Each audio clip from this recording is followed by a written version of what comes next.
બગદાણાના નવનીત બાલદિયા પર થયેલા હુમલાના પડઘા હવે સુરેન્દ્રનગર સુધી પડ્યા છે. સુરેન્દ્રનગરના ચૂડા સહિત આસપાસના કોળી સમાજના આગેવાનો અને લોકો મોટી સંખ્યામાં એકત્ર થયા હતા અને રેલી સ્વરૂપે આવેદનપત્ર પાઠવવામાં આવ્યું છે. મામલતદાર કચેરી સુધી રેલી યોજાઈ હતી. કોળી સમાજના લોકો નારા લગાવી રહ્યા છે કે નવનીત બાલદિયાને ન્યાય આપો. આ ઉપરાંત એમ પણ માંગ કરી રહ્યા છે કે એસઆઈટી મામલે જે તપાસ કરવામાં આવી રહી છે તે તપાસ એ સાચી ગતિએ ચાલે અને શરૂઆતથી કોળી સમાજના લોકો પોલીસ ઇન્સ્પેક્ટર અને ડીવાયએસપીની કામગીરી પર સવાલ ઉઠાવી રહ્યા છે. કોળી સમાજના લોકોની કોળી સમાજના આગેવાનોની એક જ માંગ છે કે આ કેસમાં મુખ્ય આરોપીનું નામ ઉમેરવામાં આવે.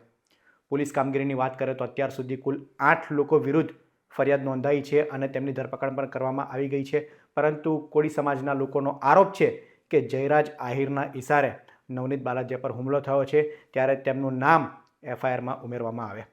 સ્થાનિકોએ શું કહ્યું સાંભળીએ. જેવી એનો ઉમેરો કરો એવું નવનીતભાઈ બાલદિયાએ જ્યારે નિવેદન આપ્યું ત્યારે આ જનતાના રક્ષક પોલીસ ખાતું જે પીઆઈ ડાંગર સાહેબ હતા તે એમને કંઈ પણ નિવેદન લખ્યું નહીં અને ડીવાયએસપી સાહેબે પણ એવું કીધેલું કે અમે તપાસ કરવી છે.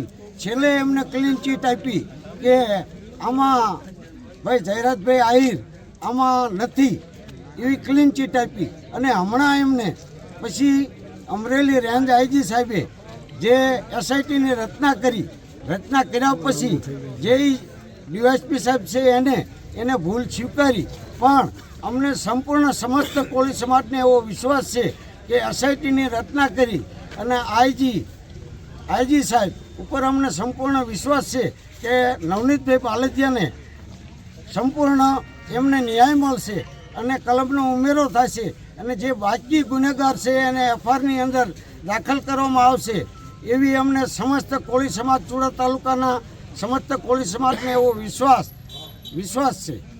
Thank you. નવનીત બાલદિયા પર હુમલાને લઈને એસઆઈટીની રચના કરવામાં આવી છે. એસઆઈટીની ટીમ તપાસ કરી રહી છે, પરંતુ કોળી આગેવાનોની કોળી સમાજના લોકોની એક જ માંગ છે કે મુખ્ય આરોપીનું નામ જ્યાં સુધી એફઆઈઆરમાં ઉમેરવામાં નહીં આવે ત્યાં સુધી તેમની લડત અટકવાની નથી. ગઈકાલે પણ સુરતથી કોળી સમાજના લોકો નવનીત બાલદિયાને મળવા પહોંચ્યા હતા, ત્યારે પણ તેમણે સરકારને ચીમકી ઉચ્ચારતા કહ્યું હતું કે રવિવાર સુધીમાં જો તેમની માંગ નહીં સંતોષાય તો આગામી સમયમાં જોવા જેવી થશે. કોળી સમાજની વસ્તી રાજ્યમાં મોટા પાયે છે. કોળી સમાજના દમ પર કોઈ પણ સરકાર બનતી હોય છે, ત્યારે આગામી સમયમાં આ મામલે શું થાય તે જોવું રહ્યું. વિડીયો પસંદ આવ્યો હોય તો લાઇક, કોમેન્ટ અને શેર કરજો. આવા જ ઇન્ફોર્મેટિવ વિડીયો માટે વીટીવી ડિજિટલ સાથે જોડાયેલા રહો.